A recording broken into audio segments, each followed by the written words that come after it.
एक इससे जुड़े हुए टॉपिक पर हम आपसे बात करें। हम बात कर रहे हैं एम्प्लॉयमेंट जनरेशन की, जॉब क्रिएशन की, और हम ये भी कह रहे हैं कि हमारे यहाँ जो ग्रेजुएट्स बनते हैं उनके अंदर एम्प्लॉयबिलिटी नहीं है नहीं परेशानी। अब जैसे मान लीजिए कोई एक इंडस्ट्री है और उसको पता है कि उसको एक्सपेंशन चाहिए, वो कहाँ जाती है? वो जाती है यूनिवर्सिटीज में, कॉलेजेस में, और क्या टेस्ट करते हैं? भैया तुमको गणित आती कि नहीं आती, अंग्रेजी आती कि नहीं आती है, इंजीनियरिंग की हो तो इंजीनियरिंग आती है कि नहीं आती है। और फिर कुछ लोगों को उठा ले जाते हैं और फिर जो उनको इंटेलिजेंट दिखते हैं वो लेके जाते हैं, फिर उनको वहां पर अपने यहाँ पर ट्रेनिंग तो उनको देनी ही देनी है। बिना ट्रेनिंग के कोई भी काम कर नहीं सकता है। एक वर्ड आया बीच में, आप लोगों ने पढ़ा होगा, कैप्टिव एम्प्लॉयमेंट। क्या वर्ड आया? Captive employment. इस वर्ड को अपने दिमाग में रखना, तुम्हारे लिए काम आएगा ये, कैप्टिव एम्प्लॉयमेंट। अब कैप्टिव एम्प्लॉयमेंट क्या है? आप जरा सोचो, यदि कोई व्यक्ति कक्षा 10 पास नहीं हुआ, गांव का है, गरीब है, परेशानियां हैं, लेकिन ये तो मान लो कि उसके अंदर इंटेलिजेंस तो होगा, उसके पास पैसा नहीं था, सुविधाएं नहीं थी, अपॉर्चुनिटीज नहीं थी, और इसलिए वो पढ़ नहीं पाए। यही कहेंगे ना हम, यही कहेंगे ना हम। यदि मान लीजिए कि 100 इंडिया में इंडस्ट्रीज, 1000 इंडस्ट्रीज ये कहें कि हम गांव से रिक्रूटमेंट करेंगे, अब कितना भी पढ़ा लिखा हो हमें उससे मतलब नहीं, सिर्फ इतना करना आता हो कि उसको जोड़ घटाना आता हो, लिखना पढ़ना आता हो, बोलना चालना आता हो, बस इतना है। और एक कोई इंडस्ट्री, मान लीजिए एक्स इंडस्ट्री है, उसको आगे आने वाले 5 सालों में अपना काम जो करना, उसकी ट्रेनिंग उसने उसको दे दी 3 महीने 4 महीने में। कितना खर्च करेगी? 10-20 हजार। और फिर उसको अपने यहीं पर उसने एम्प्लॉयमेंट दे दिया। दे दिया कि नहीं दे दिया? अब उस बंदे को पता है कि हमारी पढ़ाई तो 10वीं तक है, बाहर कहीं हमको नौकरी मिलनी नहीं है, बाहर कहीं नौकरी नहीं मिलनी है, तो वहां पर वो मन लगा के काम करेगा कि नहीं करेगा? और यदि रिस्पॉन्सिबल इंडस्ट्री है तो वो उसकी मेहनत को धीरे धीरे धीरे धीरे पहचानेगी और उसको आगे बढ़ाती चली जाएगी। इससे इंडस्ट्री को भी फायदा है, उस पुअर यूथ को भी फायदा है, उसकी स्किलिंग भी हो रही है, और जरूरत पड़ने पर उसकी रीस्किलिंग भी हो जाएगी। हो जाएगी कि नहीं हो जाएगी रीस्किलिंग? अब ये ऐसे बहुत सारे क्षेत्र हैं जिसमें काम हो सकता है। हो सकता है कि नहीं हो सकता है? बहुत सारे क्षेत्र हैं, ऐसा कोई भी क्षेत्र नहीं जिसमें तुम नहीं देखो। तुम्हें हम एक छोटा सा एग्जांपल देते हैं। तुम किसी टूरिस्ट सेंटर पे चले जाओ, घूमने जाते हो आप, वहां पर आप एक टूरिस्ट का गाइड ले लेते हो गाइड, वो वहीं लोकल होता कोई। और यदि तुम खजुराहो में चले जाओ तो तुम्हारा जो गाइड है वो हिंदी भी बोलता है, अंग्रेजी भी बोलता है, फ्रेंच भी बोलता है, रशियन भी बोलता है, जर्मन भी बोलता है, वो पता नहीं 10-15 भाषाओं में अपनी बात तो पूरी समझा लेता था, हंसते मजाक करते हुए कर लेता। वो कर लेता है कि नहीं कर लेता है? क्यों? क्योंकि उसने वो वहीं पर सीख लिया है।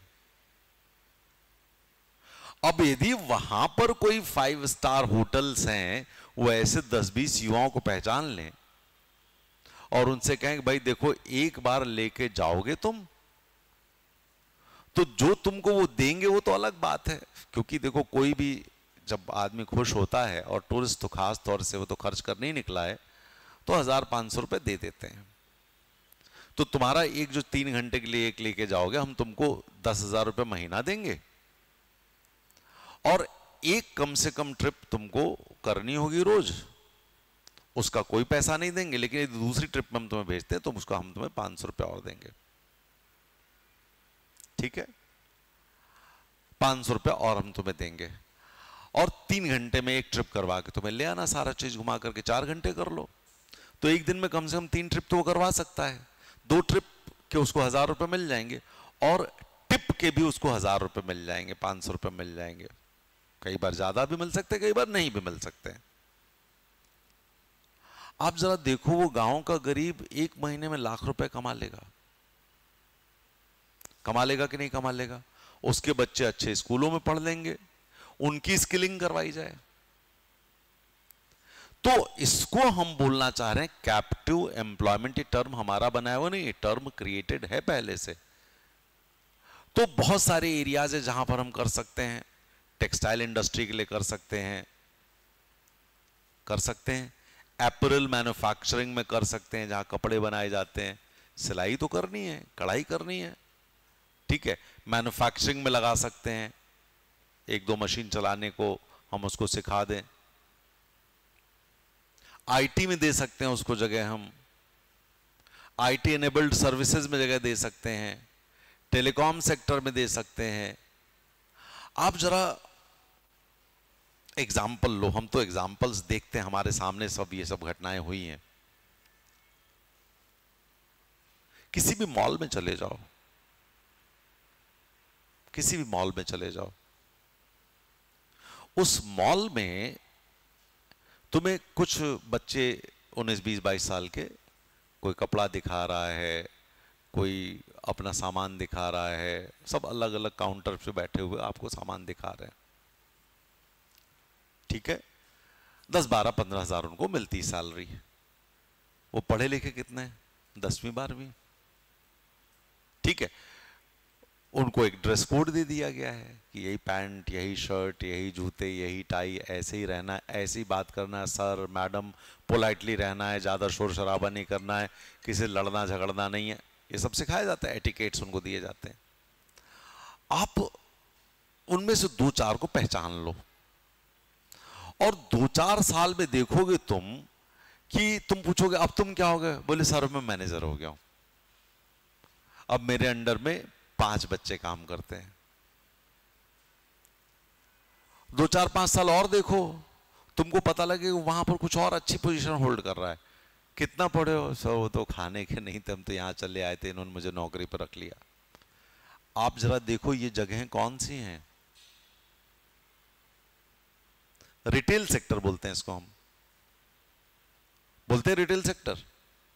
नौकरियां मिली, अब ये नौकरी इसलिए नहीं छोड़ सकता है क्योंकि उसको पता है इसके अलावा कहीं दूसरी जगह उसके पास क्वालिफिकेशन है नहीं। दोनों जगह फायदा है, उस एम्प्लॉयर को भी फायदा है, उस एम्प्लॉय को भी फायदा है, हमारे देश को भी फायदा है। और 2-4-10 साल बाद ये लड़के जो हैं ये इनकम टैक्स पे करेंगे देश को, देश के विकास के लिए इनका योगदान शुरू हो जाएगा। अभी इनडायरेक्ट कर रहे हैं, अभी तो कंपनी को प्रॉफिट दे रहे हैं तो उससे मिल रहा है, उस कल के दिन ये खुद ही करेंगे। और इनमें से 10% मैं कह रहा हूं, छोड़ो 10% में 2% कह रहा हूं, इनमें से यदि 2% एंटरप्रेन्योर हो गए तो वो क्या कर देंगे ये सोचना, दुनिया बदल देंगे बच्चे। इसलिए तुम निगाह रखो इन सब सेक्टर्स पे। और जो ये फॉर्मल एजुकेशन वाली कहानी है ना, ये पढ़ने दो लोगों को, अच्छा करने दो, लेकिन जो नहीं पढ़ पा रहे हैं उनके ऊपर ऐसे मत सोचो कि नहीं यार ये तो कुछ कर ही नहीं सकते, वो तुमसे अच्छा कर सकते हैं। कर सकते कि नहीं कर सकते हैं? किसी मल्टीनेशनल कंपनी के मैनेजर की जितनी तनख्वाह होती होगी ना, उससे ज्यादा इनकम बाहर एक दुकान चलाने वाले की होती है। कई बार शुरुआत में बहुत कम होती है, लेकिन धीरे धीरे देखो 10-20 साल में वो अपना उसका एक डेवलप हो जाता है। मैं तो एक एग्जांपल देख रहा हूं, तकरीबन बात ये 10 एक साल पुरानी होगी। 10 एक साल पुरानी होगी। और एक बंदा मेरे पास आया, बोला साहब हम अच्छी वो बना लेते हैं सैंडविचेस। हमने बहुत बढ़िया बात है सर, हमारी दुकान हमको लगानी है। हमने लगा ले सर, 30,000 दे दो। हमने कहा ले लो। मैंने दे दिया और मैं भूल गया। मैंने दे दिया और मैं भूल गया। क्यों? क्योंकि 30,000 रुपए से मुझे फर्क नहीं पड़ता है और उसको फर्क पड़ता था।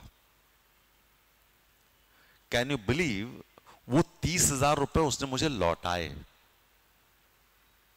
और कब लौटाए?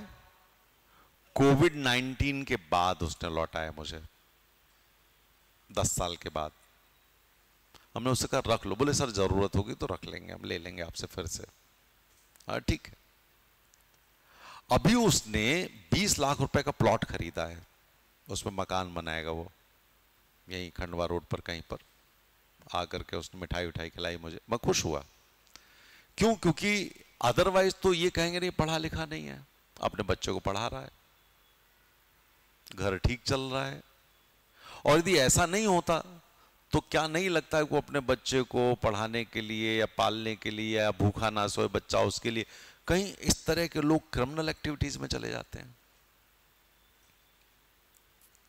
चले जाते हैं ना। एक तो क्रिमिनल एक्टिविटी उनकी होती जो मॉल में जाते हैं, पब में घुसते हैं, 4 पैग मारते हैं और नीचे आकर के चाकूबाजी करने लगते हैं, क्योंकि उनका अपना ईगो बहुत बड़ा है कि उसकी गर्लफ्रेंड को इसने क्यों देखा, उसकी गर्लफ्रेंड को उसने क्यों देखा। एक ये क्राइम है। और एक क्राइम गरीबी की वजह से है। जो अमीरी की वजह से क्राइम है उसको तो हम रोक लेंगे, 4 डंडे पड़ेंगे सुधर जाएंगे। इसको रोकना बड़ा मुश्किल हो जाएगा यदि गरीबी रह गई तो, क्योंकि उसकी मजबूरी है अपने बच्चे को खाना खिलाना। मेरा कहना है कि जो कैप्टिव एम्प्लॉयमेंट का कॉन्सेप्ट है ये तुम लोगों को भी सोचना चाहिए। यदि कोई इंडस्ट्री डालना चाहते हो तो तुम उन लोगों को लो जिनको तुम स्किल दे सकते हो, और उनका ग्रोथ चार्ट तुम बना लो कि अगले 10 साल में हम इनकी इनकम 50,000 रुपए, 60,000 रुपए, लाख रुपए महीने हम कर देंगे, और इससे ये काम लेंगे तो हमारी इंडस्ट्री है, हमारा ऑर्गेनाइजेशन है, हमारा एंटरप्राइज अच्छा चल जाएगा। ये थॉट प्रोसेस जिस दिन तुम लोगों ने मैनेज कर लिया, तो हम हमेशा कहते हैं इंडिया में, जब हम कहते हैं ना एंशिएंट इंडिया में, मेडिवल इंडिया में इकोनॉमी तो हमारी अच्छी थी, अंग्रेज लूट के लेके गए ना, लेकिन हमारी इकोनॉमी तो अच्छी थी। क्यों थी? क्योंकि हम अपने स्किल्स को अपने नेक्स्ट जनरेशन तक देते थे, चलता था वो। तो अब ये टाइम है कि हम स्किल्स को दें,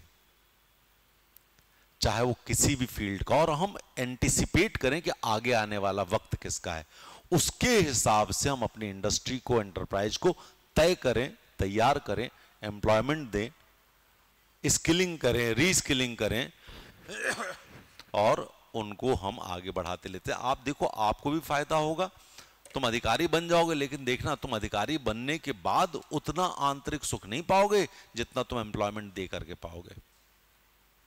ठीक है? तो आज के आनंद की जय।